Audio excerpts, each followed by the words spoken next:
High Tales of History is for mature audiences.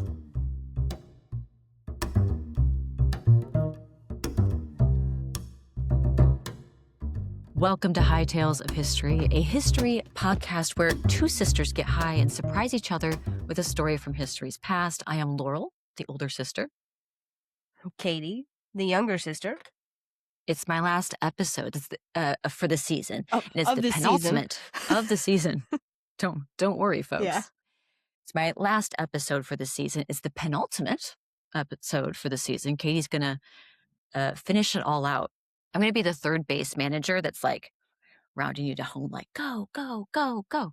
Slide into first. I'm bringing home. Round those bases, as I said, first base for home base. It's episode 121. Come into the smoke circle. We've saved you a spot. You can sit here next to me or Katie if you want, whatever. It's fine. I like to think that we are surrounded by lush pillows, lots of plants, maybe a little fireplace. I like to think of those 70s conversation pits, Oh, that's a the big, smoke vast circle. one. I thought we agreed that, like, in our minds, that was the smoke circle. Honestly, it can be whatever you want it to be. It could be the tea circle if you want. You can just sit down and cozy up with us. But whatever you envision it to be, wherever is like a comfy, cozy place to sit with your best buds, get it? And talk about history. Sorry. I am high as hell, folks. I'm sorry. Katie, what are you doing? What are you imbibing in? World chaos, actually, is what's been feeding me in the last, what? You've got some scary stuff going on in your neighborhood. Yeah. Oh, dude. Yeah, you were like, I'm ready to record. I was like, take your time. There's a house on fire, blew it. Did I tell you I was outside? There were two blow-ups. I don't know what they were, but yeah. There was at one that same location? Like boom, boom? Like from behind me, when it reverberates, you can't really tell, but there was a big... See. Girl, there's a lot of explosions where I live. We've talked about that. Dude, crazy. Just crazy. There's a lot happening. So I have blood orange. Because, that I think crisis is averted. I don't have to evacuate my small army. I was like, just hang in there, Laurel. I think we'll be good. And it was so loud too. Like, there were just, as you can imagine, 2 blocks over, the sirens were just so loud. I was like, we're not going to be able to record anything right now. So I've got a blood orange. That's going to touch me tender. I've got a half a liter of water and a teeny tiny, ever so small glass of fabulous Napa Valley wine. What about yourself? What are you imbibing in tonight? Oh, hey, I just, I kind of hit like a trifecta of, I did a little, and then, did a little, and then now I have a little glass of wine. So, folks, as this is my final episode for the season, my final story for you tonight is, as I mentioned in the last episode, people are like, what's your Roman Empire? This is my Roman Empire. I am simultaneously, Katie, fascinated. Tell me everything. I want to hear every story, especially if it's like just the history of all the things that happen in this medium. And also, totally terrified, do not want to be in it, like, no thank you, I'm good. About I'll like never the be a open first-hand water. account. Yeah. Tell me everything secondhand. Like, I do not want to, I don't want to experience any of these things. I don't think anyone wants to experience any bad history, right? As we are living through it. But what is it about Gandalf? So does everyone who lives in such times. I wish the ring had never come to me, Gandalf. He goes, so do all who see such times, Frodo. But that is not for them to decide. What is it? We can only decide what to do with the time that is given to us, or something like that. Yeah. I was pretty dead on, people. So that's pretty good. Thank you. That was pretty good. Thank you. Thank you for filling that in. You may drink now. That was your Lord of the Rings counter. Ding. So nautical history is my thing. I love it. Where am I going with this, Katie? We've got some nautical history for you all tonight. Probably to some water. We're going to the water. In July 1916, the New York and New Jersey coasts were gripped by the panic of a sea monster in the waters with them. And not just a sea monster, but a man-eating sea monster, who after 12 days of its reign of terror left 4 people dead and a 5th critically injured. Smoke circle, grab your sunscreen, get a towel, don't forget the dope. Katie, there's a lot of us here, so you're gonna need a bigger boat. Yo, Ooh. are we? Is there sharks, dude? Folks, this is the 1916 New Jersey shore shark attacks. Well, while we're in imagination land and we're on our boat, we're drifting along, I want you to think that you are, well, again, 1916, you're at the beach. Now, this is 4th of July weekend, and we are currently in one of the nastiest little heat waves we've seen in a while. It was a fatal heat wave. Like, people were like fainting and having cardiac arrest and were sunstroke and all these different things. It was hotter than Satan's taint out there. And people were like, it's too damn hot. Get us to the water. And so that's where we are now. We're after a day of sunbathing. It's a little late in the afternoon. We're waiting for dinner service, right? This is 1916. So we have dinner services at 2 different times. And there's a Chesapeake retriever running and splashing along on the beach. We're like, The Chesapeake Bay Retriever. Chesapeake Bay. What did I call it? Chesapeake Retriever? I believe it's a Bay. Chesapeake Bay Retriever or something. No, you're 110% correct. I often am, but thank you. Carry on. 57. Okay. Having a little splish splash, running along, and a young man comes onto the beach. His name is Charles Epting Van Sant, of the Van Sant family, who are staying at the hotel behind us, the Inglewood. He's 23. He's the son of Dr. Van Sant, who is, prominent in his Philadelphia town. This kid is Ivy League school. He's involved in activities in golf, baseball. He likes swimming, and he is getting a swim in before he's going to meet up with his family at one of the dinner services. Now, Van Sant is about to enter the water, and he sees this Chesapeake Bay dog splashing around, and he starts playing with the dog, and they're having a great time. He goes out and he's swimming, and he's playing with the dog. And soon, we hear a scream at the beach, and he's waving his arms, and there's a commotion. We realize something bad's happening. At this point, the dogs are already run out of the water. There's a giant, fish, for lack of any other naming for it, in the water with this guy. And men start making a human chain, hand to hand, holding on to Van Sant, trying to pull him back to shore. As they pull him back to shore, folks, this thing that's clamped onto his leg is huge, for one thing. We're thinking it's about, 9 feet? What's that? 3 meters? 4 meters? For our international listeners? Probably close. I'll look it up, but I think it's closer Thank to you. I was like, normally I write down my meters here, my imperial units. Is it imperial? Fuck, metric. Damn it. It's 2.743 meters. 2.7 meters. 2.7, yeah. So, okay, a little under 3 meters here. Yeah, a little under. And it's a fucking shark. And it's done some damage, and you can't really quite understand what you're looking at here. They pulled a young man up onto the beach. Basically, his left leg is mostly missing. It is torn to shreds. He is bleeding profusely. They get him into the lobby of the hotel, where the boy bleeds out and dies. Now, his father, before he dies, his father, is able to get down there to him, and he's looking at the injuries, and he's like, this is not something I've seen before. I don't understand what I'm looking at. Thankfully, 2 other doctors were in the hotel, and one of them being one of the best ones in the state, and they look at it, and they're like, that's lucky. Dude, that's a shark bite. Everyone's like, a shark? A shark? What? A shark? It was practically on the beach. He was in only 3.5 feet of water. Yeah, and as they pulled, that shark was nearly coming out of the water with them until it kind of got its tummy up on the shore, and it got back in the water and swam away. What? Sharks don't hurt people, right? Well, I mean, are you asking me or are you asking them? Well, you're asking people in 1916, and they're like, what? No, that doesn't happen. okay, so this story, I will say this story really parallels Jaws.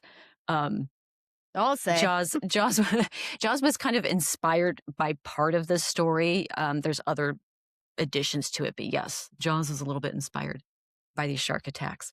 And similar to Jaws, the owner of the hotel, Mr. Engel, kind of like the mayor of Amity Island.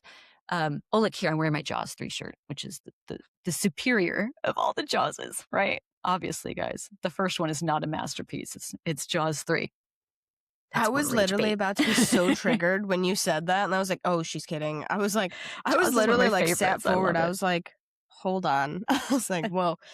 To the film nerd, I was like, hang on there. Dude. It's the 3D one. Oh my goodness. But like the mayor of Amity Island, who's like, wait, we've got commerce and economy happening. This business is booming because it's hot and people want to go to the beach. Can't let that close down.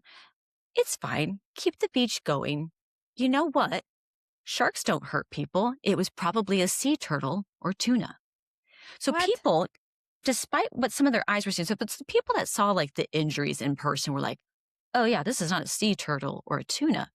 But for the most part, everybody else was really skeptical that a freaking shark attacked this guy in 3.5 feet of water, and ultimately he died. Van Sant was the first person, and this is the first time that a shark bite was recorded as a cause of death in U.S. history. Now, folks, there's plenty of places in the world where we're having problems with the sharks. But in U.S. history, this is the first recorded shark death, where it goes on the death certificate, like shark bite. So the hotel owner's like, guys, there's nothing to worry about. We're staying open. It's fine. It's okay. It's just a freak accident, right? While this does make news and it gets news up to New York even, it's kind of a small little story on a back page. And again, people are like, sharks don't kill people. A few days later, we have Mr. Leonard Hill. We have Mr. Robert W. Dowling. There we go. And they're on separate but nearby beaches. And they've decided, as they limber up in their Gilded Age sort of fashion of like, I'm just going to go have a marathon swim for miles out and around. Yeah. They go out there like this with their arms up and like their little handlebar mustaches. Waxed to perfection. Knees up as they run. And so they're like, they're really good swimmers. You know, that was their thing. So like, we're going to have like a really long swim. And they did. People were cheering them on from the shore. They're like, yeah, kids, you can do it. And they're just doing this big swim. Same thing is happening with Robert W. Dowling on the other beach. They're having these big long out swims and stuff like that about the same sort of time. Okay. These guys, when they realized that they were swimming in the waters of a shark that attacked and killed a person, and that they still believed that the shark was very much in this like exact sort of area, they were like, oh, hell no. One of them checked out and like was like, I'm never going back in the water, never again. I'm checking out, I'm leaving, knowing that I probably just could have swam past or could have been attacked. No, thank you. So they didn't know. How did they find out? It was one of those things where like when they came back, I think, you know, people were like, hey, did you know that like this happened down the beach at this other thing? He was like, dude, whoa, could you imagine like that pit in your stomach? You'd be like, I'm sorry, what? I'd have left. I mean, that's what happened, basically. Yeah. Like I don't hate sharks by any means, but like make no mistake, as terrestrial animals, which we are, when you go into the ocean, you are entering their house. You open the front door and like bust it in. Like, don't be surprised if they make an appearance or you run into them. Like, dude, be ready. This time, I know that, right, it's really easy for us to say that now, but in this time period, people had no real idea about the ocean. You know what? Even over 100 years later after these events happened, we still don't know that much about the ocean, right? What is it? We know more about space than we do the ocean or something like that, or like the trench and stuff. Oh God, yeah. We know way more about space than we do about the ocean. Like, it's a mysterious world down there. There could be all kinds of things lurking in the dark, and we would have no idea. I mean, fuck's sake, even just look at those, it's not coming to me. The lampfish, the big giant the toothy anglerfish one. Anglerfish, thank you. Okay. I knew that. But, like, when you pull those out on shore, do you see how big those things are? Yeah. Yeah, and, No like, thanks. they're scary looking, right? Now they're Mm-hmm. just adapted to survive in their environment. You know, they're not like big monsters coming to get you. They're like, I'm just Yeah. looking for a meal down here in this weird trench of loneliness and sadness. Dark down here. Yeah, like they can't see shit, right? Like, I Yeah. mean, I couldn't see shit. Maybe they can see some shit. I don't know. Mm-hmm. But it's just like, I mean, if that's what's down there, what else is down there? But I'm just saying, like, we have no idea. Folks, if you've been listening for any sort of time, I have said in a number of episodes that Katie is the family's Steve Irwin. So, like, if any of us need to know anything basically about animals, we're like, Katie, help us. So I knew that this episode was going to be up your alley. I do love sharks. I know a lot Yeah, about I do sharks. too. It's actually on my bucket list to free dive with a great white shark without a cage. Oh, Is that okay. unrealistic? Fuck yeah, it is. But I mean, there are Start people with the who do cage it. first. Yeah. Yeah, you really have to you have to be able to hold your breath is the thing. Because you can't meet them at the top because that's where you're a Yeah. prey item. You have to come Mm-hmm. down to the middle. And when we were in Maui, they're like, oh yeah, there's on one side of the island, there had been a shark that was coming in to investigate, which is normal out there, right? There's all kinds of sharks around because you're on a coral reef. Um, and fucking they're like, just grab it by the nose and turn it away. You'll be fine. I was like, are we that casual about this out here? I was like, what the fuck? Yes. I'll put Yeah. it in the show notes. I saw the video of this the Casual. other day. Yeah. But like this, I mean, she was a professional. She's like a marine biologist that's Oh, down there Ocean? studying and stuff like that. Ocean? Her name Ocean, the one that free dives with great white sharks? I don't know. She was free diving. Yeah. Okay, yeah. So she's a little bit below the surface of the water and they come up and she just puts her arm out. You guys like strong arm their face, push them away as your body kind of goes over that. Don't take my word. Don't go diving with great whites and be Don't like do Laurel this. said, push Don't it in the do face. this. Don't do this. You will die. Disclaimer. But she's like basically pushing their, I'm doing it to myself, pushing their face and she's pushing them down and like away from her while also like kind of getting her body like up and behind it.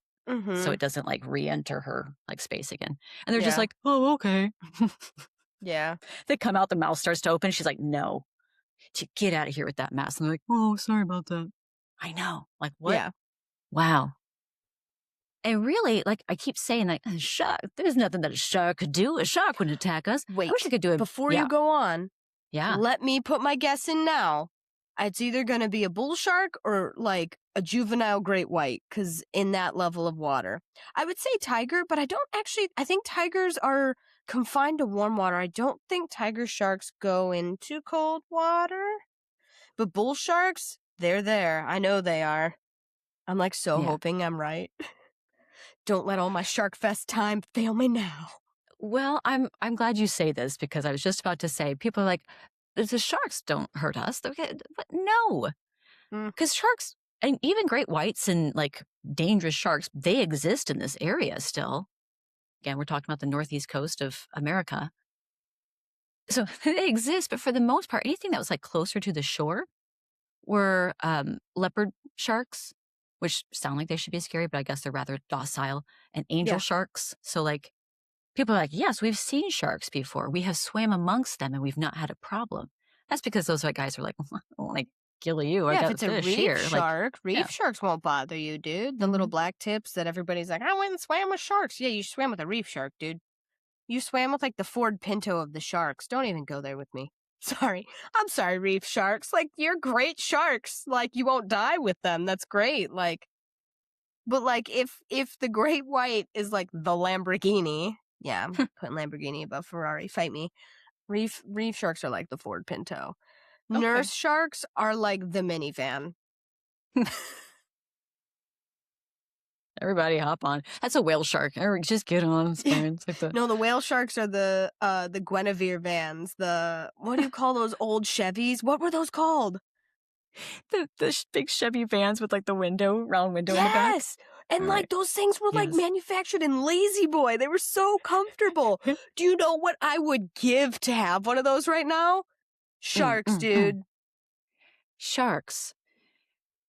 So yeah, the great white being the Lamborghini of the sea, as you say, that was what was described that it was holding on to young Charles Van Sant was a gray shark with a white tummy and that little point on its nose. And that was how this shark was generally described by the people that made the human chain and witnessed the attack on him on the beach. So as we go through the rest of this, I'm going to talk about it assuming it's a great white shark, but I just want like signpost at the beginning here. Now in more recent years, or like the latter half of the 20th century and into the 21st, there is a thought that it might be another kind of shark too. So I'm going to say great white until the point where I say something different. Yeah, so the people of 1916 didn't really realize there were sharks that could fuck you up. What is this great white shark? I mean, I would imagine people might have, I mean, right? You can't say like, this is the first time anyone's seen a great white shark in the US, but not Right. realizing that it's that close. And that's kind of that's their jam, baby, is kind of being sort of close to shore. I am sweating just saying that. But yeah, realizing that they're maybe a lot closer and more dangerous than they ever realized. Now, was it mako sharks, tiger sharks, bull sharks, great whites? Like these are basically, there's some sharks that can fuck you up. But the sharks that were around here, as Katie mentioned, were like more reef sharks, docile. Nobody had a problem with them up until now. Cue the murder documentary. There was no problem until there was. You're like, okay, obviously, dude. Until there was. Bum, bum, bum. And here's really where the problem starts. I mean, it really starts with the first one, but in terms of like the ripples of this, we are now in the Essex and Sussex Hotel. Enter Captain Charles Bruder, age 28. He's the bell captain for the Essex and Sussex Hotel, in which we are currently in. Former soldier in the Swiss Army. Right? I don't know. I don't know what this man looks like. I'm just talking him up. He's a great swimmer. Swimming's his thing. And he's like really well liked at the hotel. He's very successful. He's got his whole team of bellhops that are top notch. It's wonderful. Great service. Everyone's like, oh, Charles, Mr. Bruder. Yes.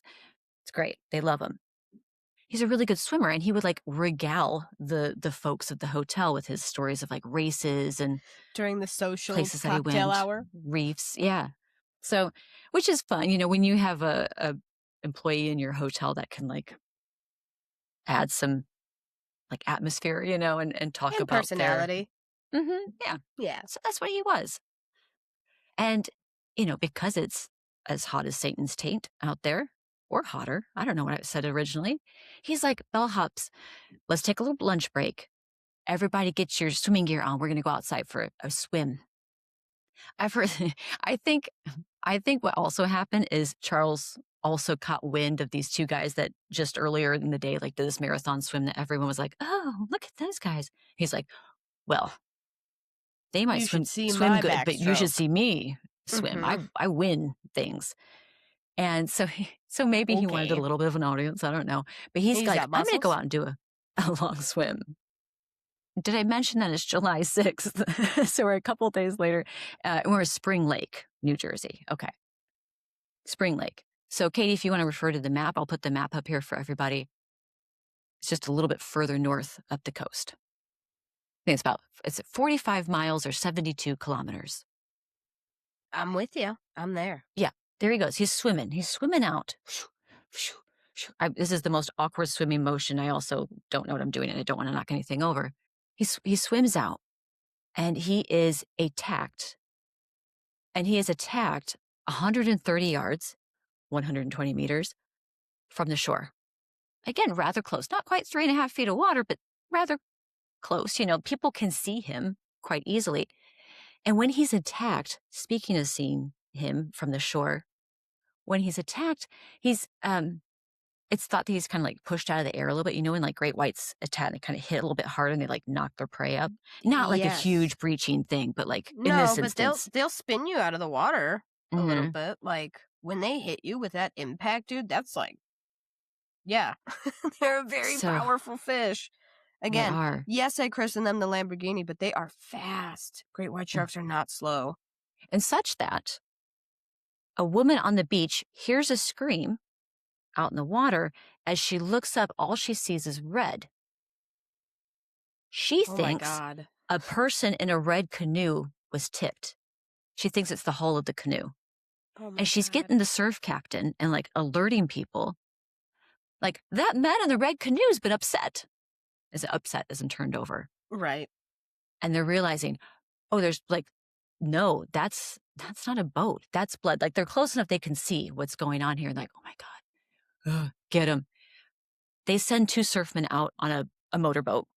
And when they pull Bruder out of the water, he's got this huge gash across his abdomen, but more importantly and fatally, he's got his legs like are basically missing. This shark freaking got this guy. And unfortunately, he is bleeding out, but they are taking him back to shore. And he managed to stay alive just long enough to tell them what happened. So this is according to Close to Shore by Michael Capuzzo. This is my main source. So here we go. According to the New York Herald, Bruder described the attack to the surfmen on the boat. He was a big gray fellow and as rough as sandpaper. I didn't see him until after he struck me the first time. He cut me here in the side, and his belly was so rough it bruised my face and arms. That was when I yelled the first time. I thought he had gone on, but he had only turned and shot back at me, snipped my left leg off. He yanked me clear under before he let go. He came back to me again. There's some ellipses in here. I'm assuming it's as he's trying to, breathe and stay alive. And like this is quite a bit, but again, like I said, this is according to the New York Herald, like front and the Surfman. So this is also 1916. And he shook me, Katie. He shook me like a terrier shakes a rat. But he let go while I was calling, then suddenly took off the other leg. He's a big fellow and awful hungry. That's actually really unusual for sharks. Mm-hmm. Fun fact, most people die because they bleed out. That's actually super common because sharks like bite you. They look for high fat source prey, so like pinnipeds, which is sea lions and seals, because they've got that layer of blubber, right? Fat, like when you eat it, it like burns energy really slowly, and because sharks go so long between meals, like some great white sharks will go 3 to 6 months between meals. It is super rare, though. I mean, it really is rare. More, again, they like usually bite onto us and they're like, gross, what is that? So to have one that is on like a rampant human eating spree is like really weird. Like, it's very strange. Very strange. I would like you to take that thought, though, and pin it to your bulletin board because that is something we're going to come back to. Boom, Yes. put it up there. Again, unfortunately, Charles Bruder also dies, but on his way back to the shore. And another person who witnessed this attack, besides the woman on the beach who yelled about the red canoe, up in her room at the balcony as she's purveying the ocean before her, is the Grand Dame. She's just one of the rich ladies that was staying in the hotel. This lady, she sees this with her eyeballs. She's like, that's a shark. Like, I saw it. I'm seeing the after effects of it, this attack. And this young man does not have legs, and he's dead. He's dead by the time they get him to shore. What? This is the second one. And she lights the beacons to Rohan. And what does Rohan do? Up and down the coast. The beacon is lit. Light the beacons. The beacon is lit. Gondor calls for aid. Traumatic pause. And Rohan will answer. And they did. People Oh my God. lost their minds. Now that people knew and weren't, well, far less people were skeptical that it was like a sea turtle or another large fish. Now that people are like, sea turtles. oh, man. this actually, I know a sea turtle, right? Doing that kind of damage. Come on. And so more people are like, oh my gosh, these are shark attacks. This is terrifying. Oh my gosh, I'm packing up, I'm going. Because the beach, as this is kind of a new thing for people in 1916, beach culture, the boardwalk exists now in Jersey, and like there's all kinds of hotels, and it's wonderful. The rich people from like New York and Philadelphia, they can come down, bloop, have a beach holiday in one of the fancy hotels. And then the riffraff, the peasants like us, we've got trains now, motherfucker. Yeah, Intercontinental Railroad. We got trains. We're going to get back and forth to the coast and have a little day outing. Get sunburned, take the train beach is back again at ours the end of the too, night. fuckers. Yeah. It was a very, like, what is it? Egalitarian or like democratic sort of thing. Egalitarian. There we go. Everyone could go to the beach. It wasn't something that was just reserved for the rich people. But the rich people staying in the hotels, especially, get up and go. Hotels are losing money. If people are afraid to come to the beach and swim and have merrymaking and stuff, any place that's selling food, or essentially the whole economy in this area, they're like, oh shit, people are leaving. People are freaking out. The newspapers now are writing about it. So we got Chicago and New York and San Francisco's papers talking about this. Like, there's shark attacks in Jersey. On July 8th, 1916, because of this panic, at the Museum of Natural History, there's scientists Frederick Augustus Lucas, John Treadwell Nichols, and Robert Cushman Murphy as panelists, various scientists. John Treadwell Nichols is the only ichthyologist in the group, which is like a shark expert. But all the rest of them are various nature scientists. So people are panicking. They calm the panic. They're like, a third run-in with a shark is so unlikely to happen. In fact, we're actually surprised that there have even been attacks on humans in the first place. But third time would not be a charm. It's just, it won't happen. It's okay. Everything's safe. Now, the one ichthyologist there, John Treadwell Nichols, is like, hey, though, we want to keep you guys close to shore. Don't swim out too far. And then they started installing netted bathing areas, like netted areas for swimming, but like a shark wall. Now, that's not very great for the habitat, but in 1916, they did not like understand like having a net could be dangerous for fish and stuff coming up to the shore, but that was their thing. Like, okay, stay close to shore. We're going to net it off. Yeah, they hadn't overfished their ocean at that point, so it didn't really matter. And also, like, around the outside, there was one of the hotels had like armed boats that were like driving around and looking for sharks. Yeah. Are they gonna shoot the shark? Yeah. I mean, I guess, but you're better off with a harpoon. Mm-hmm. Let's go, Captain Ahab. Let's do this. Oh my god. In fact, as one of these guys on one of these boats here, one of these boats that like went out to be like a spotter basically for sharks. His name is Benjamin Everingham, and he's out in his boat, and he claimed that he was charged by a 12-foot long, 4 meters, there you go, shark with an oar. So kind of like you push its face away. I think he just kind of slapped this guy in the face when it got too close to the boat, and it like scared him enough to like not charge the boat. I don't know. He said he beat it back with his oar, and it swam away. But that was a big ass shark that I saw. Of course, now everybody's seeing sharks. Now, whether they're big scary sharks or little not so scary sharks and reef sharks, like people are like, shark everywhere. What makes me nervous is the whole, a third shark attack is unlikely. I'm like, yeah, bad things come in threes. Why would you say that? Why would you open yourself up to that? They get the nets up. They've got the guys in the boats. Word even gets to President Woodrow Wilson. And they're like, Mr. President, we got to do something about this. They're like, do we send out a couple Coast Guard boats to help patrol? Like, there's a man-eater on the loose. And that's the thing. They're like, hey, maybe we get a couple boats out there. And they had, sorry to say it, folks, they kind of like these shark hunts across, along the shore. And we're just basically just killing any big sharks that they were finding. I'm assuming. And that was their whole thing. They're like, well, if we just get rid of a ton of sharks, they're not going to, I know the government's really good at mass killing anything, but animals too. All these sharks along the coast. And in fact, it's frequently been described as the largest scale animal hunt in history, like U.S. history. Yeah, I was like, well, about the buffaloes, but anyway, the point that I'm making, folks, is they went after these sharks, right? They went for it. But they're also like, it's a fear response, right? let's go out there and get them before they get us kind of thing. Also, why the hell are they doing this in the first place? A couple of these guys, Nichols and then Lucas, one of the other scientists, they're like, could be a rogue shark.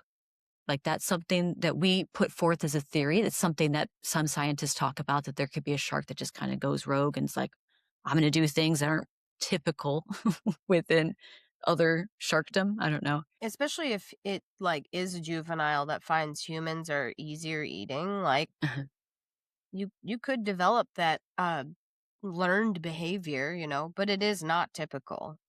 Another thing that people thought was, guess what? Let's just add this to the mix of the summer from hell. Not only is it hot, we've got shark attacks. There's a polio epidemic going on. And yeah, polio, right? Polio's a thing at this time still. Out in the harbor, New York Harbor? Yeah, New York Harbor. I'm pulling this out in my back pocket, folks. There's a German U-boat sitting in the harbor. Now, this is before America enters World War I. Europe's already got it going on across the ocean, yeah. But America's not involved yet. We're about a little over a year from the sinking of the Lusitania, right? So Lusitania was a British passenger ship, like nearly 2,000 people on board, sunk by a U-boat. That's the one that like capsizes, right? That like it I don't starts remember like, offhand. oh, okay. I thought that was the one that got shot from the beginning and it kind of like bobbles and then it like capsizes. Okay. Maybe Yeah, not. I maybe. might be thinking of another one. Either way, horrible, Yeah. tragic. That doesn't, I mean, it's terrible. And kind of like the Titanic, it was a sort of Titanic-esque ship. Yeah, Nearly everyone big. died. There weren't as many survivors. It was a huge death toll with that. And Yeah. people were pissed because, again, it's a passenger ship. Like, that's Why are you shooting the a rules of passenger engagement or ship? whatever. Don't do that, right? Mm-hmm. So things are a little fired up. We're a little upset at these U-boats here, and there's one just sitting in our harbor. I don't know. I didn't write too much down about this, but like, I don't know if it's just enough out of the harbor that like the U.S. wasn't like, we're going to do something about this. Right. Well, You we know, I also don't didn't know. really have the technology at the time. Think about it. Yeah, 1916 America, we didn't have much. just menacing out there. It's very menacing, but who's going to stop them? Yeah.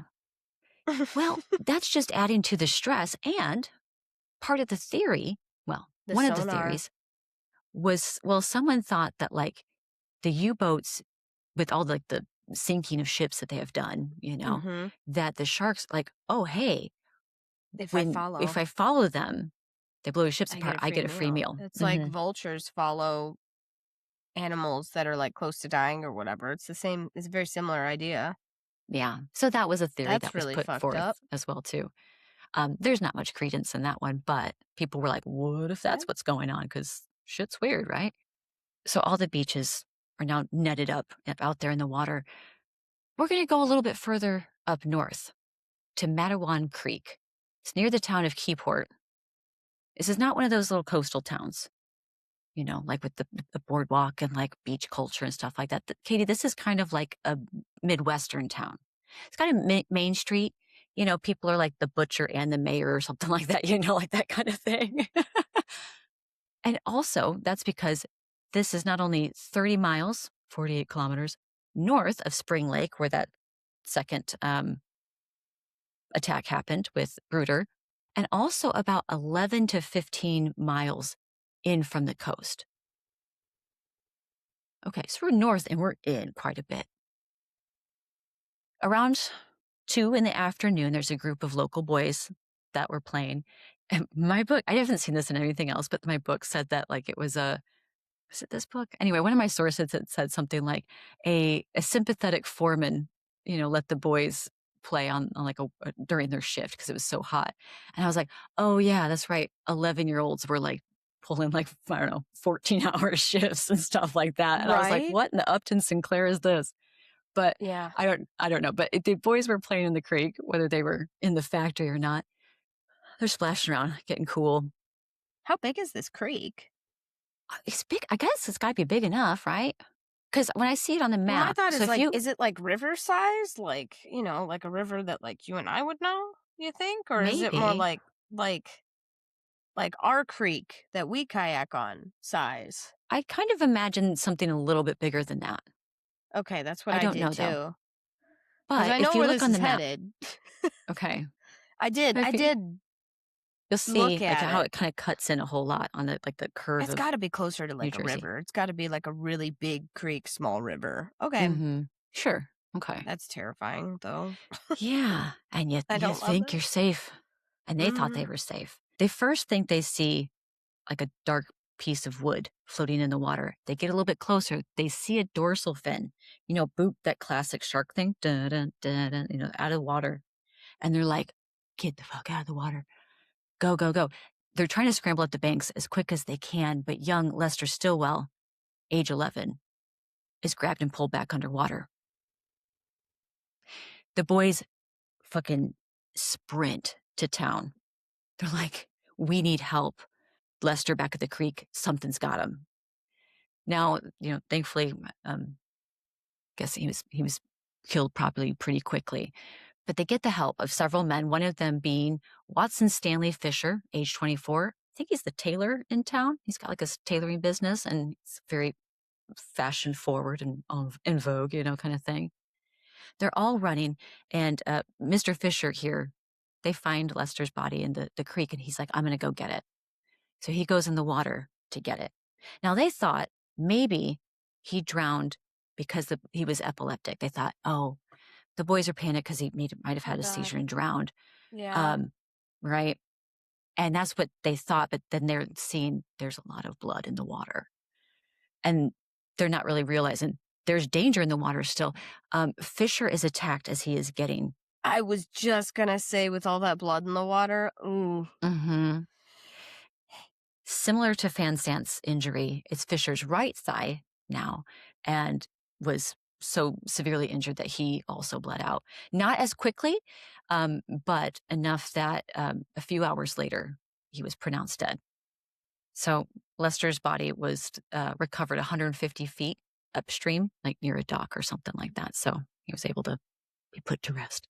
But the wild thing is not even 30 minutes later after these two attacks, the fifth victim, again, within like 30 minutes of this happening, I'll put on the map. Boom, the map's up.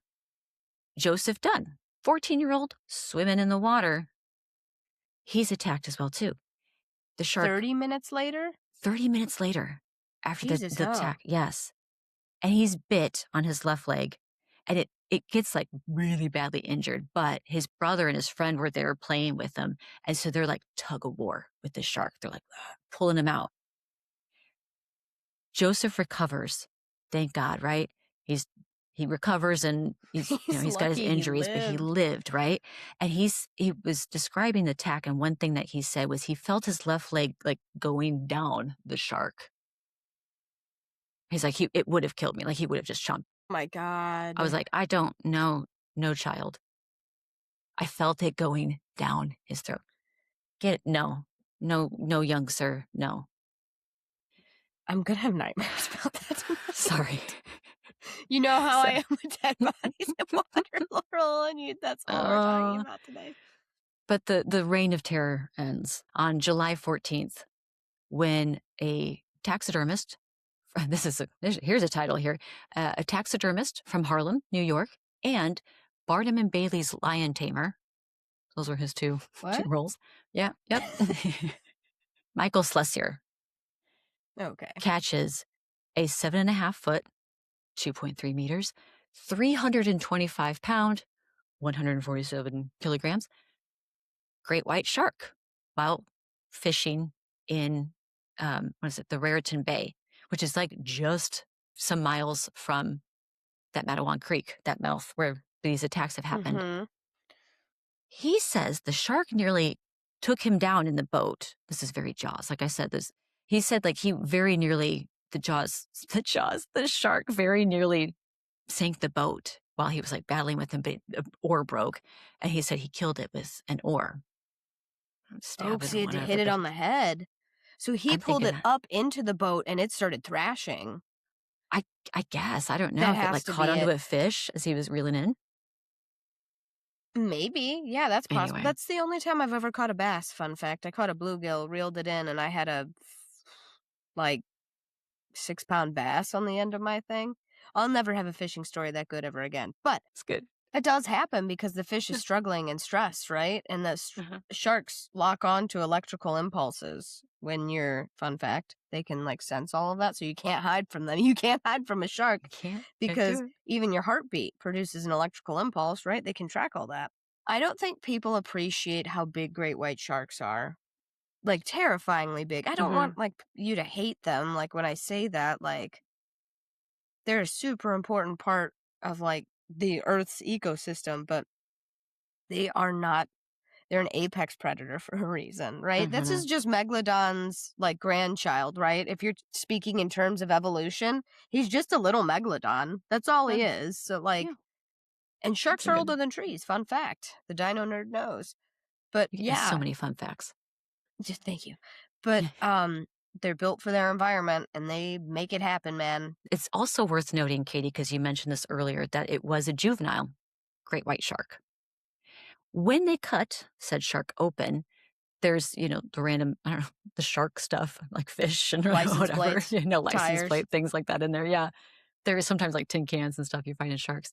But there was like 15 pounds of what they believed to be human. And they're like, let's test this out. It did come back as like human flesh, basically 15 pounds of human flesh that they found in his stomach. That was probably the guy. No further attacks were reported after that. That was the shark then, most likely. So it was probably juvenile. The reason I said juvenile is because they often do hunt. Now, don't get me wrong. Like, yes, sometimes big adult-sized great white sharks come up to the shore, but it's a lot less common. That's weird. Makes you wonder if all the electrical impulses off of that, I would not necessarily that they're following where the bodies are, but think about the submarine, all the electrical signals being sent around there, and then they had to radar back, and then all of their working mechanics and stuff like that. I wonder if that drove them away, which drove them closer into people. That's, guys, Detective Katie is back on the case. This is my theory. All right. Okay. That's our working theory right now. Put a pin in it. Okay. You mean put a pin in that? Because the attack stopped after this, that great white was thought to be the one lone rogue shark swimming and attacking. Good thing our Celestier is a taxidermist because he taxidermied said shark. There's only one surviving picture, so I'll put it up for you now. There's only one picture of this thing. So he taxidermied the shark, put it up in a shop on Broadway, but then it was like lost or whatever. No one knows where this taxidermy shark went to. Oh. Yeah. Some rich guy's got it in his house right now.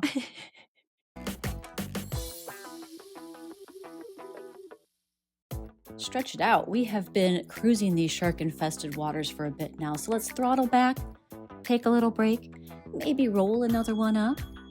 Part 1 concludes the history of the attacks. It's a Gilded Age Jaws, isn't it, folks? So thanks for being aboard the SS Smoke Circle. We hope we've chummed the waters enough to make you want to come back again for future episodes. Ooh, gross. Please be sure to subscribe and follow the show so you don't miss any new episodes in the future. Do you like it here?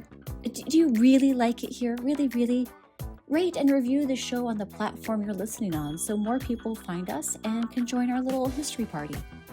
Share this episode with your friends or on social media. And follow us on social media. We've got the Instagram, the YouTube, and the TikTok. And if you really, really, really like what we're doing, the great white-sized thing you can do for your favorite history-loving, stoned Midwestern sisters is to join our Patreon and financially support the show for the price of a latte a month. Buy us a coffee. It helps keep the lava lamps on here at High Tales of History. We have extra content, historical movie nights, and our half-baked mini episodes. For our Best Bed members, you guys have some extra content at the end of the show. So stick around. Just make sure that you're accessing the extra content by listening to this episode on the Patreon platform. All right, part 1 was the history, and part 2 is the half that I like to call, why the fuck did this happen? So let's cast our lines and see if we can pull any answers. And let's puff pass it on to part 2. Other things that people put into the mix of like why this happened in the first place is we are, as I mentioned before, 1916. When we're looking at the world at large, coming out from the Jersey Shore, we have World War I going on in Europe. We have freaking U-boat, like, as you said, like electrical impulses in the water with U-boats now. That's weird. Also, there's more people. More people are going to the beach. It's hot outside. More people are in the water. Now there's a beach culture, and people are like regularly going into the beach. So usually before, when people were like swimming in natural bodies of water, it was like ponds and lakes and stuff. Like there wasn't a ton of people like swimming in open seas and oceans, or at least maybe not open, but like at the shore of seas and oceans. So this is kind of a new thing. People are going in the water. There is coming out of that roughly that second industrial revolution, right? All the industry. Also, sewage is now being dumped into the ocean. So there's now more like a mammal waste smell. And sharks are like, whoa, what's that? I got to check that out. So you're getting a lot of like Ew. impulses along the But shore. yeah, it Mhm. makes sense, but it's gross. Yeah. And also, here, I'm going to fun fact you guys. You ready? Don't swim out with your dog. Don't swim out in like shark waters, which is like pretty much everywhere. Don't go out with your dog. Not only do you not want Fido to get hurt, of course, but there's something about the way dog swims, that doggy paddle thing, that like the little scoops up and the kick back. It lets out some sort of like wave. There's whatever it is about that It pattern. mimics a distress signal. Okay. So, like, But it when actually fish... brings sharks in. Sure, that makes sense because it's that panic, it's that quick splish, splash, splish, splash. So sharks are drawn by that prey struggle, Yeah. So yeah, any sort of like mimicking prey sounds terrible, absolutely awful. They will lock onto that like flies on shit. So there are some things there, the things that are bringing the interest to the shore for these sharks. But folks, people are like, more recent times are like, wait a second. Bull sharks are really the ones that will go upstream and go into fresh water. That's not a great white thing at all. What if it's a bull shark? And so there's been more evidence where people are like, actually, it could be a bull shark. Like maybe that's the one. Now it's officially written down in the record in 1916 that it's a great white, but I guess we'll never really know. But the bull shark has also been put forth as a very, like a major candidate, that it actually might have been the bull instead. That Either way, they're going to fuck you up. That was my first guess, was the bull shark. When you said the guy was attacked in 3 feet of water, like there was like, when you watch Shark Week or Shark Fest, Shark Week, whatever, all the same shit. There was a couple that was just sitting, like maybe sitting, right? Shoulder deep. So like maybe waist deep for you and I. Just sitting and enjoying like a sunset. And they were both attacked by a bull shark. I think it dragged one in and injured the other, if I remember correctly. This has been many, many years since I seen that, but I'm sure you can look it up. But yeah, like it doesn't take much water. They just have to be able to not get stuck on the bottom. Right. But bull sharks are very common for hunting in the shallows. That's not uncommon. And remember how I told you they come up the Mississippi? First of all, fuck that. But there's already like catfish probably the size of cars in there. That's scary enough, let alone the shark. It sounds much more like bull shark behavior, but they said that this one had the human flesh in it. And every time people described it, they described the pointed nose. That's great white. Bull sharks don't have, they have a very flat nose. You can look it up. It's just a blunt little pink. I'm glad you talked about like Shark Fest and Shark Week or whatever, because in 2011, a study was done by the Smithsonian Channel. They were doing the real story, Jaws, the documentary. The people in charge, they looked at the attacks on the Matawan Creek, right? That's the big one where people are like, well, a bull is the one that would go upstream, not a great white. So they were testing this and they're looking around. And I guess at this is weird, at this exact point in time in 1916, there was a certain lunar cycle and the full moon would have, what was it, salinated the water more because of the tide. It would have pulled it actually more It water, pulls more salt water seawater upstream. in. And Right. so they're So like, the actually, salinity would have been higher. yeah. So actually, it could be a great white because it was swimming in more salty It wasn't waters. that far. Yeah. Mhm. Oh, fuck yeah, it could have been. Yeah. I Now, believe when people tell me that because multiple of them said it had a pointed nose. at least the one, Okay. the first one who said he could see the gray on top, the white on the bottom. Yeah. Yeah, bull sharks, I thought they were more brown, but maybe not. I don't know. Like, I thought all sharks were kind of gray. Like, I don't know if I could use color as a really good indicator. It's more the shape of the face, I think I would look at. But Hmm. yeah, but 15 pounds of human meat, like that's Ugh, got to add up to all of them, right? it probably could. Yeah. Especially since they stopped after that. Like, Yeah. stopped. It's like, dude, I don't know, man. And people were really skeptical about it. Maybe it was a series of fatal shark attacks from different sharks. Maybe it's not one rogue shark. Maybe it's a bull shark. Maybe it's a great white shark. People do like to debate this back and forth because that's what we like to do in science and history. And we like to debate. But at the time, speaking of science, at the time, we're coming out of that 19th century where, like, a lot of naturalists, right? Like, science had a big boom. They're like, let's go off to this island somewhere and collect flora and fauna, and they come back with like all this stuff. Anyway, but it did help push science forward, although, like, stripping resources there. Anyway, we're coming out of this time where we're having a much stronger understanding of the world around us, but we don't know everything yet.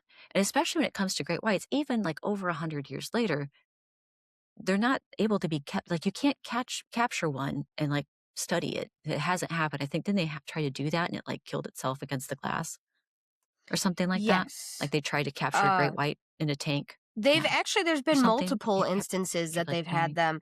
They die pretty much every time because how I said that they use electrical impulses.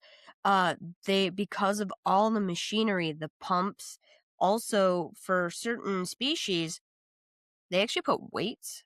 Like the water has to be like weighted Mm-hmm. because certain species are like what do they call some of them are like meant for deeper water and you can't physically have a tank like deep enough for them, right? So that's a struggle for them, but I would pretty sure it was the mechanics. They start running into shit. Yeah. Yes, they especially didn't have any sort of great knowledge of well, of everything, especially in the ocean, but especially great white sharks. Like, this was so new. And it really changed the relationship of like, oh, there's stuff out there we don't know about still, right? Like, we're still learning.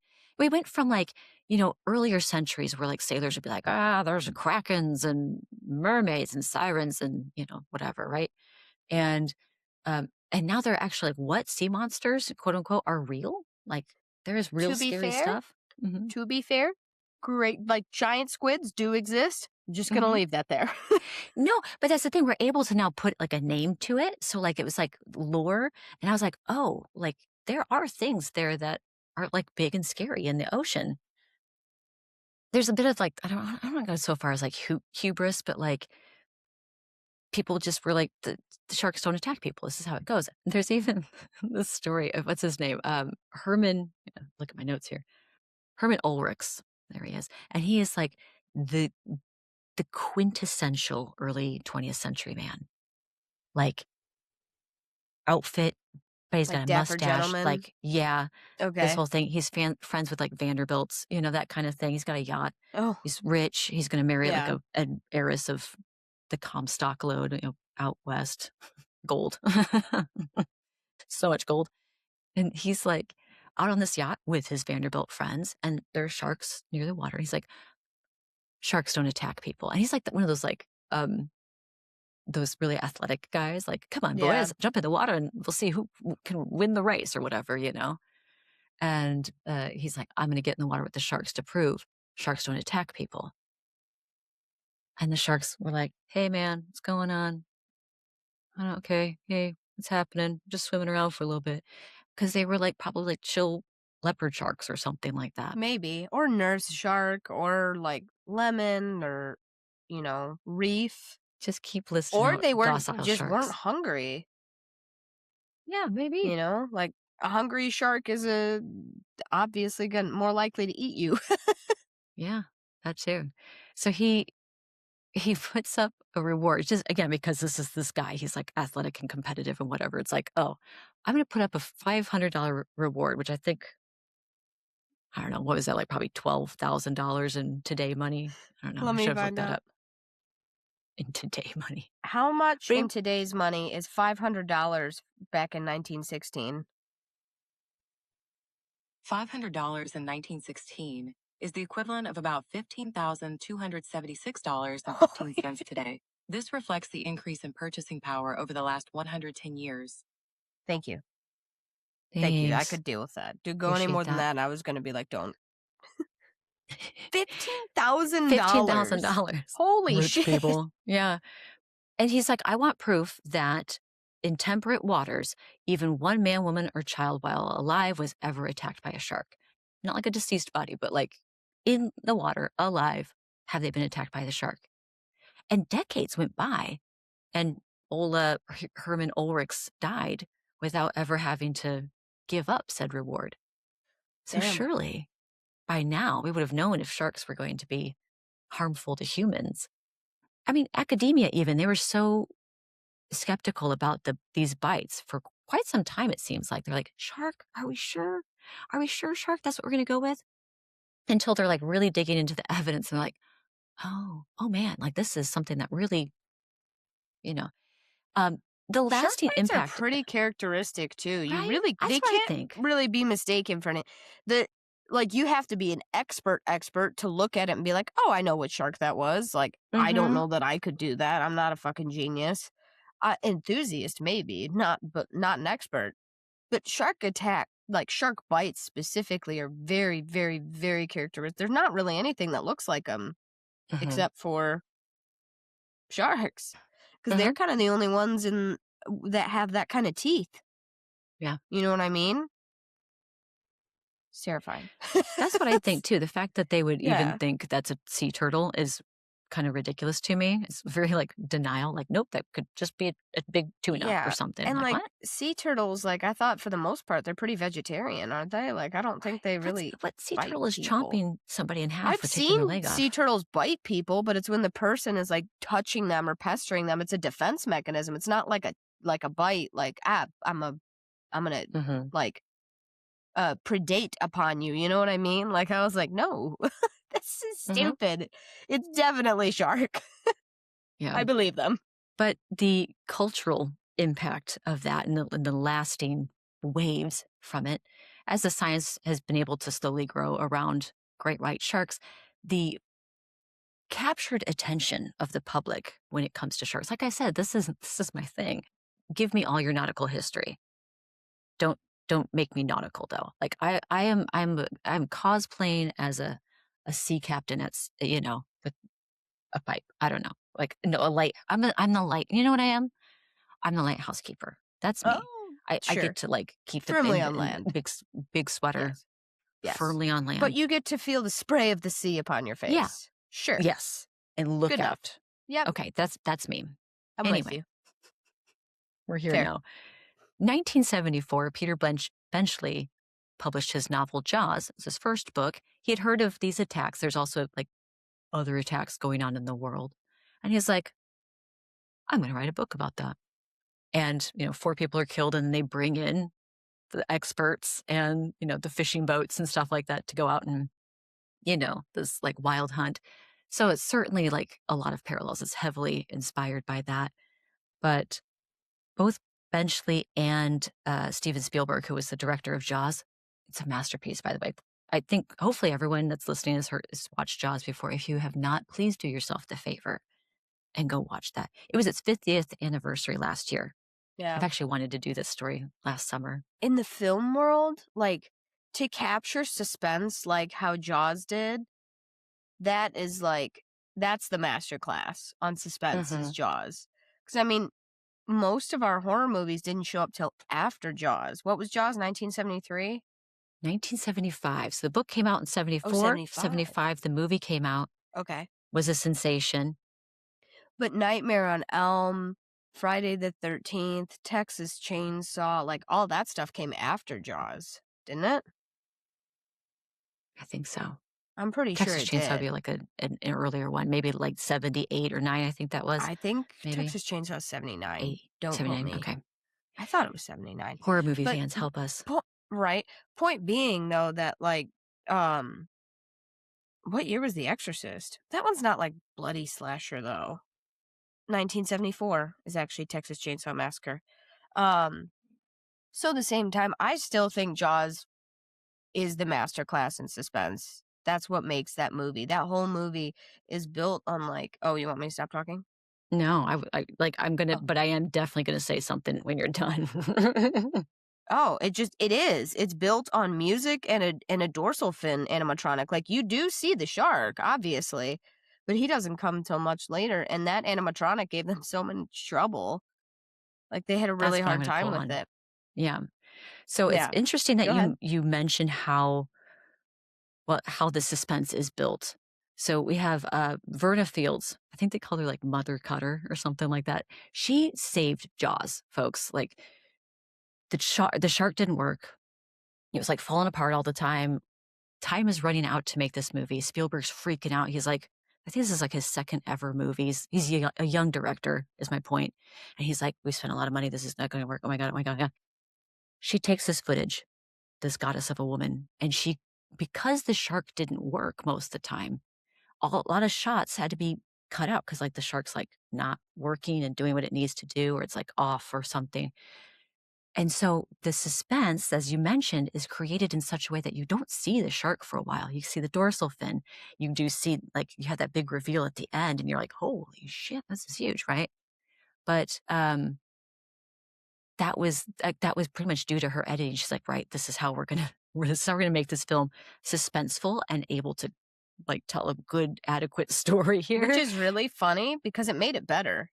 Well, yeah. Mm-hmm. It made it much better. So anything you can imagine is probably more horrific than they can put on screen. The imagination will run wild. That's what. I mean, even look at The Conjuring. There's a lot of that movie that you don't see what's happening. It's the actors reacting to something that's not there, quote unquote, right? Or that you're supposed to believe the character can see it and you can't. But I mean, it's better. Oh my gosh, it's such good filmmaking. Okay, I'm Verna Fields, everybody. Look, lady editors. Verna Fields. Holy cow, there's been so many lady editors that have like almost single-handed, like, saved a movie because of how they edit something. But the lasting effects of Jaws, like we said, this is a big scary shark. It's like, what does Quint say in the movie? He's like, this is cold, dead eyes or whatever. It's like dark, soulless eyes or something. Yeah. Eyes of a doll or something like that, It's been a while, folks. And that's the thing. Sharks have like these black, deep eyes. They kind of glaze over just before they're about to kill you because that's like part of their attack defense. Yeah, they roll their eyes back. Mm-hmm. And there's a nictitating membrane that comes out because pinnipeds, namely sea lions specifically along the California coast where a lot of great whites are active, they have actually like claws on the end of their flippers. And they'll actually like they'll gouge eyes out. So a lot of sharks have scars they can fight back. They're not totally helpless. Mm-hmm. So with all the fear that kind of came from those movies and any other movie, right? We have Sharknado and like, what is it? The Shallows, and I should have written them down, but there's a lot of shark movies. The Meg, Shallows, Yeah, you got Sharks are scary. I kind of put Sharknado in there. But we were on the set of a Sharknado, remember? We were the third one, which is at Universal Studios. Yeah. So sharks have frequently been made a bad guy. It's kind of a good villain, like it's scary because again, we don't know much about great whites. Like a lot of people, the ocean, as I raise my hand, the ocean's a very scary thing. We don't know much down there. It's dark. Can't see. Yeah. You also can't breathe down in it. So it's not like you can like feel confident in your surroundings of like not drowning. And with that, unfortunately, the shark being a good fictional bad guy, people think it's a big non-fictional bad guy. The stigma against great whites, sharks in general, but especially great whites, led to a lot of killing of them Ugh. afterwards. So yeah, their numbers at this point are, well, lower, but I was reading, like, actually a very recent article that, you know how they go off the coast of South Africa and they like Yeah. breach the water and everything? Yep. They're not It's really seeing that cool. anymore. No, I did Yeah. hear that, Yeah. which is really So sad. Like the fact that anyone like you should never kill a great white shark, dude. This is why I say when we enter their territory, you're in their house and like I mean, I get it. Run-ins with wild animals are going to happen. It happens on land, right? We run into bears, we run into cougars, but it's just like I don't have to tell you, like I feel like everyone should know they're actually extremely important to the environment, like to the health of the environment, mhm. but like they're just so endangered now. Like there's so many animals that like we're watching on the brink of like extinction and they're not like on the brink, but they're definitely endangered. I think they're critically endangered, aren't they? I'm not sure about that. If they are, I'll put that on the screen Okay. here, like if I'll they let you are or put that on not. the screen, but they're Yeah, not if you're like they're watching. not doing super hot though. You know, Mhm. like they are definitely on the endangered list. Where their level is on there, I don't remember. But that's Yeah. bad. Yeah. That's really Yeah, don't bad. don't hurt sharks. But also, like, there's changes in the ocean and stuff too, which is hurting a lot of the sea life. Um, but Peter Benchley and Steven Spielberg, because of that effect, and was like scared of sharks and like not respecting the sharks and killing them, they actually like did a lot of, well, I think Peter Benchley especially was on a lot of boards for like conservation. He was like, I feel so awful for what this did and the effects of it. So he was like constantly going out and being like Mhm. doing talks and like raising awareness and conservation This was a for him. movie. Yeah. This was a That too. Yeah. movie. Yeah. I Yeah. know. I was like, I don't think you should feel that awful, but I mean, sharks were scary in 1916 they're scary in 1975 too. It's okay to be scared of a shark. I'm going to Yeah. be honest with you. If I was in the water with one, I would be scared of it. I have a huge respect for nature. Like, I love it, but it doesn't mean that I necessarily want to put, as she's like, I want to free dive with a great white shark. Yeah, with an expert. Yeah. I just think it's so cool. Like, what if one of the most perfect predators that's been alive for millions of years, like to be able to like be close enough, I guess even cage diving I'd be happy with, but to be able to be close enough to just see and maybe just as it swims by, just to, that's it. That's all I want. And then I can be like, I've touched one of the most perfectly created like evolutionary creatures on the face of this earth. That's what I want in life. Katie Boops, an apex predator. I'll let you know. Boop. It's gonna happen one day. It's gotta happen one day. But now, like, the longer I'm talking about it, the more I'm like, yeah, dude, I'll actually take the cage. Keeps the shark Yeah. safer, too. Yeah. You know? Let's keep everyone safer. Yeah, I mean, it's like real life Jaws, folks. I mean, there's certainly so many parallels. When I was reading this book, like, I'm doing most of this kind of from memory and some random notes here I've put together. But one of the doctors or scientists that came to look at the bites initially said, "Oh, that's an orca. That's an orca that bit his leg." I think it was Bruder. They were like, "An orca got him," and they're like, "This is no orca." But I like that it was the orca because like that was the name of the Killer. ship that they used to go out and Oh. Jaws. I'm making that connection. That's not like a real connection. I was just like, oh, No, but, it's like, cute. how The like interesting. oceanographer guy comes and he like goes, "Oh, that's an orca." It's like baby what was his name? Richard Dreyfuss in that movie. Hooper. Yeah. It's like a baby Hooper coming in and being like, "Oh, that's an orca bite." The fuck Not it Hooper. He is. would have known that it was a shark. He knew it. He knew it was. He had plans and knowledge. He knew. He knew, but then orca is the name of the boat. So that's the 1916 Jersey Shore shark attacks, everybody. Thanks for coming to our very own personal shark hour or shark week. Dude, Shark I didn't thing, mean to be shark such a hour. heavy participant, but I was like, sharks, dude? I know about sharks. And I was like, I thought you might. Yeah. That's great. So our Patreon listeners will have a lot of extra content. So look for some of Katie's extra animal facts in there and some of our extra chat. So if you are a Patreon member, one of our best buds, and any of the paid levels, you can just stay tuned. Just stay tuned at the end of the show, and you can hear more animal facts. And Animal more facts. behind the scenes fun. There you go, man. It's our penultimate episode. We're going to be back again for Katie to bring it on home. There I am. I'm the third baseman, or I keep saying I'm the third base manager. Go, go, go! I'm the third God, base take it manager. home. Take it home. I keep saying third baseman, third base manager. I better work on my slide. Yeah, get that slide going. Slide it in. Whoosh. Home run. Knock the season out of the Sport park. ball. Sport ball. Yeah. Anyway, folks, I hope that was fun. It's an exciting downer for my last episode, but sharks, I was dude. into it. Thank you. Do you know sharks are older than trees? I do now, because at the beginning of the episode you also said that sharks did are older I? than Okay, trees. Yeah, good. no, it's Sorry. okay. Say it twice. Katie was really like, bring that. Can I info dump now? Huh. Calm down. Really, really bring that point home and double down on it. Sharks are older than trees. Hey, speaking of the Best Buds Club and stuff like that, we're over on Patreon. We're also on Instagram and TikTok and YouTube and all that sort of stuff. So you can either watch the show or you can listen to it. You can have us in your eyes and your ears. But those are over at the various links that are down in our show notes. We hope you had a really great time. Here you go. With Disembark, we're going to put the little thing down. There you go. And back on land, back to shore. Goodbye now. Bye. See ya. Bye. Hope you had a nice time. Bye. Bye. Excellent. Do Bye. Jungle Bye. Cruise Oh, where you thank give you. terrible Bye. jokes? I mean, we basically were Jungle Cruise essentially for this last couple of hours. Watch your step as you get down off the gangplank there. We hope you had a wonderful time at High Tales of History on the SS Smoke Circle. I don't know. We got a bigger boat. And